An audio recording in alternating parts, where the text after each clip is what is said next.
El doctor Juan Miguel Castillo Pantaleón es quien da la voz de alarma al ver el programa de relaciones exteriores del candidato Abinader, en el que hay el propósito de desconocer la sentencia 168-3. Entonces vamos a escuchar las observaciones que tiene sobre este aspecto el doctor Juan Miguel Castillo Pantaleón. Buenos días, Juan Miguel, ¿cómo estás? Buenos días, Julio, y los demás. A su orden. Bueno, decía que realmente quien da la voz de alarma sobre lo que está planteado en este programa de gobierno de relaciones exteriores de Luis Abinader eres tú. Entonces quisiéramos que le explicara al público qué es lo que adviertes ahí. Bien, lo que pasa es lo siguiente. Circuló en el día de ayer en las redes sociales una versión digital de la parte del programa de gobierno en lo relativo a la política internacional, la política exterior, de una fuerza política que todos conocemos, el PRM. Esa es su visión. Y me preguntaron en particular si había visto la parte relativa a las relaciones bilaterales con Haití. Yo vi el documento y efectivamente hay una parte dedicada a esto. Y en la página 32 del documento, que es algo que está ahí, no, es que no lo digo yo, es que lo dice el documento. Solamente aquel que no lo quiera leer, pues dirá que no dice eso. En particular se refiere a la situación creada, dice, por la sentencia 168 y que se plantearán las modificaciones legislativas, etcétera.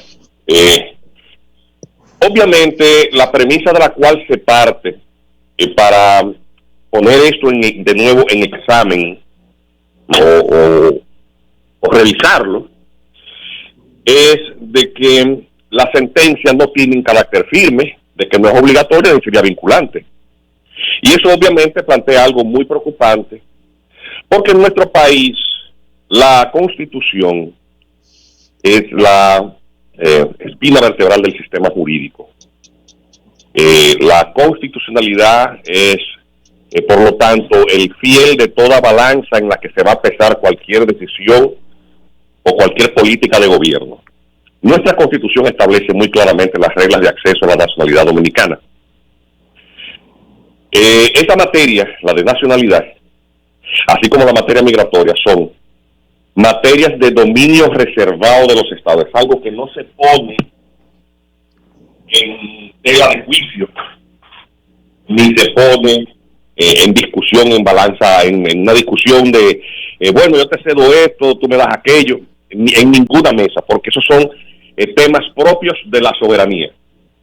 Si se plantea revisar una decisión que tiene el carácter firme, obviamente estaríamos partiendo de la premisa de que tú desconoces lo que dispone la Constitución, así como el órgano institucional del Estado Dominicano que está previsto para ser el máximo y único intérprete de la Constitución, que dijo en esa materia, para cerrar una discusión que era bizantina entre gente que no conoce del tema, que la nacionalidad no le corresponde a los hijos de extranjeros, la nacionalidad dominicana no le corresponde a los hijos de extranjeros en tránsito.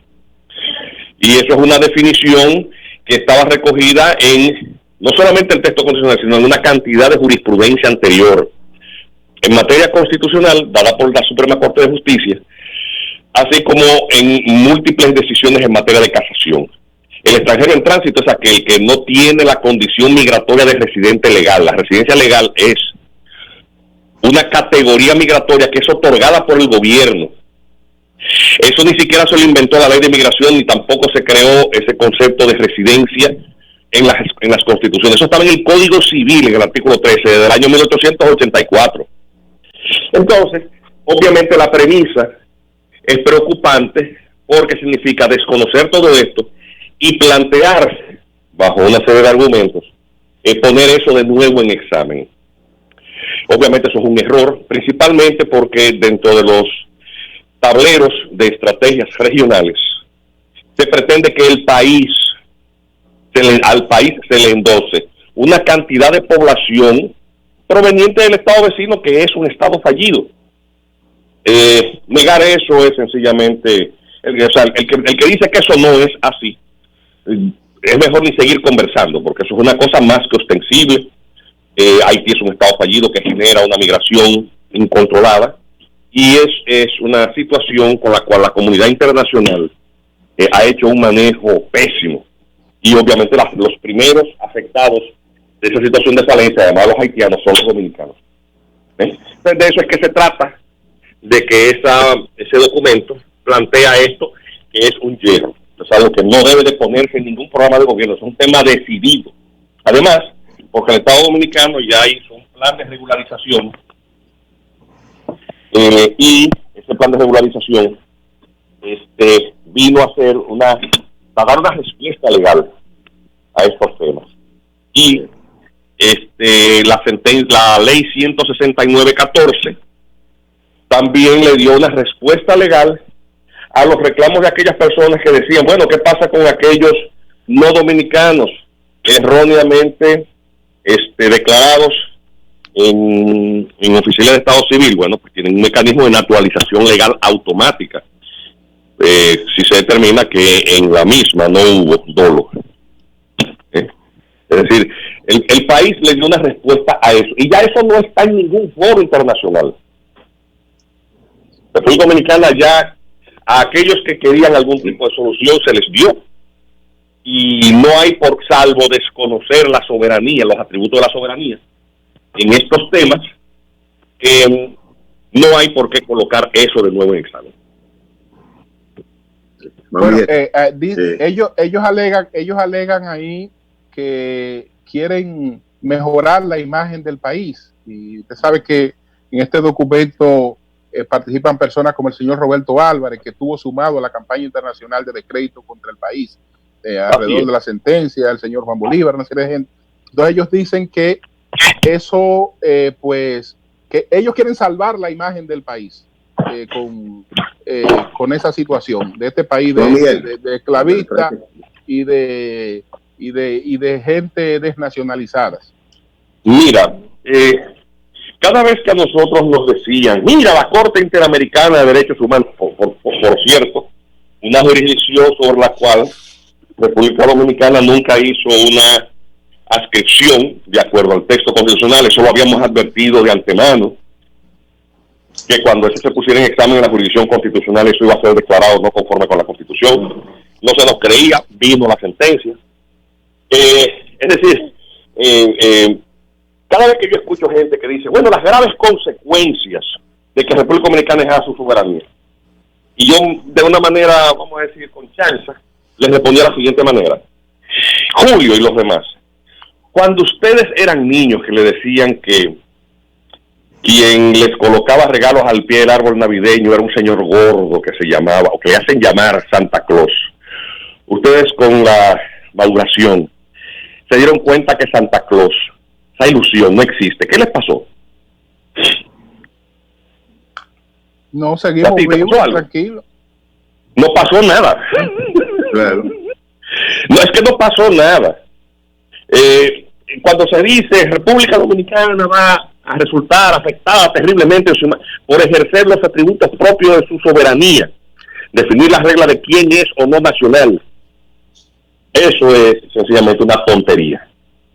Por lo tanto, salvo tener un propósito ideológico o una visión de colocación de los atributos propios de la soberanía como moneda de cambio para no se sabe cuál propósito, eso es algo que no tiene cabeza. Oli.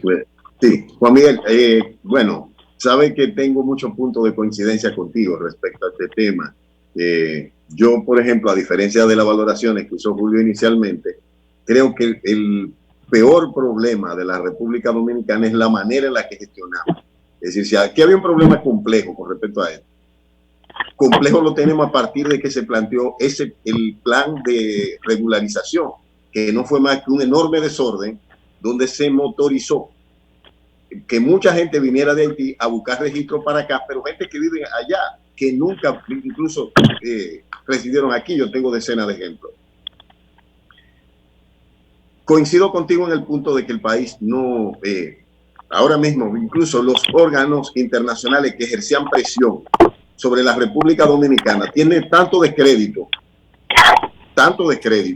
y ahora con las tensiones globales que se están presentando entre la potencia emergente y la decadente, que es evidente, eso también se colocaría en un segundo o tercer plano. La República Dominicana debe definir sus propios intereses y buscar fortalecerse como Estado. Porque si no respetamos nuestros órganos constitucionales, y yo estoy convencido de que Luis es consciente de esto porque lo he abordado con él, es evidente que no te invitaron a la reunión donde ese documento se definió. Bueno, lo que pasa, Julio, es que al igual que tú no estabas de acuerdo con las decisiones de Danilo a ese respecto. Ahora, yo sí estoy consciente del cómo Luis con la ley piensa. sí estuve de acuerdo. Pero con la ley sí. Bueno, pero vamos a concluir con José Miguel. ¿Tú tienes alguna inquietud frente a él? Mi inquietud es, la advertencia de José Miguel es importante, pero yo te quiero decir esto. Nadie en este país, oye, Luis va a ser presidente a partir del 5. Ganó la campaña ya, no importa lo que digamos. Ahora lo que falta es que gane las elecciones. A menos que nos ocurra algo extraordinario, será el presidente. Ningún gobierno en este país podrá implementar un plan de ese tipo sin que tenga un levantamiento popular en su contra. Es decir, este país está empoderado ya, y el empoderamiento de los dominicanos no es ideológico, es un empoderamiento práctico sobre qué es conveniente para los dominicanos y qué no. Eso Anibelka tiene una pregunta. Ok, adelante, Anibelka. Pero la pregunta finalmente, ¿cuál es? Porque no la entiendo. Bueno, él hizo un comentario, pero Anibelka tiene una pregunta. No, yo te di una opinión. Él está de acuerdo contigo. Yo soy del fundador del equipo Luis Abinader. Vengo con Luis desde pero en eso tiene problema con Luis. Serio problema con Luis. Como yo con Luis será el presidente, es un hombre que tiene sentido de proporción, respeto por el Estado dominicano. Gracias, Oli. Adelante con la pregunta. Señor Pantaleón, ¿sabe usted de si otro plan de gobierno, otra política exterior que esté plasmada en algún documento de otro candidato, obviamente, tiene algún planteamiento respecto a este tema de esa sentencia respecto a los haitianos? Es que, atención, lo que he señalado es algo muy específico. El tema de la definición de los alcances de la nacionalidad ya desapareció de la discusión. Eso es un tema bizantino. O sea, eso es un tema juzgado, no por la sentencia 168-13 solamente. Estamos hablando de más de 2 docenas de decisiones posteriores en la misma dirección. Colocar eso en examen, ponerlo como un tema, implica de entrada una premisa, y es que la decisión no tiene, y los precedentes no tienen el carácter firme de lo definitivamente juzgado. Significa desconocer primero las competencias del máximo órgano de interpretación de la Constitución, que es el Tribunal Constitucional. Porque si lo que dice el Tribunal Constitucional, tú luego tienes que someterlo al examen, entonces significa que... Sí, señor Pantaleón. Eso es muy claro. Ese es un tema que lo ha puesto sobre el tapete en su programa de gobierno una fuerza política. Nadie más. Ok. Bueno, pues muchas gracias. Lo correcto es no hablar de eso. Es un tema decidido. Y obviamente los resultados de las elecciones determinarán quién va a ser el presidente, quién va a gobernar. La política exterior, atención, no la define otro órgano del Estado que no sea el Poder Ejecutivo. Es un atributo del Poder Ejecutivo. Eso es un tema muy importante, porque si los presidentes o quienes aspiran a hacerlo se plantean el desconocimiento de estas atribuciones propias del Estado que van a representar, pues es obviamente causa de preocupación muy grave. Recordemos que el tema migratorio es un tema integral, afecta todos los aspectos del desarrollo humano: empleo, salud, Así es. educación, Así es, estoy de acuerdo. medio ambiente, gobernabilidad. Quien ignore eso está sencillamente diciendo, no, eso no es un tema importante. Ese es el tema más importante que tiene este país. Lástima que realmente los políticos no le dediquen al tema la atención debida. No hay política pública realizable sin tomar en cuenta el incontrolado fenómeno migratorio. Bueno, pues gracias a Juan Miguel Castillo Pantaleón. Gracias, Juan Miguel. Con esta participación nos vamos a una pausa. Cambio y fuera.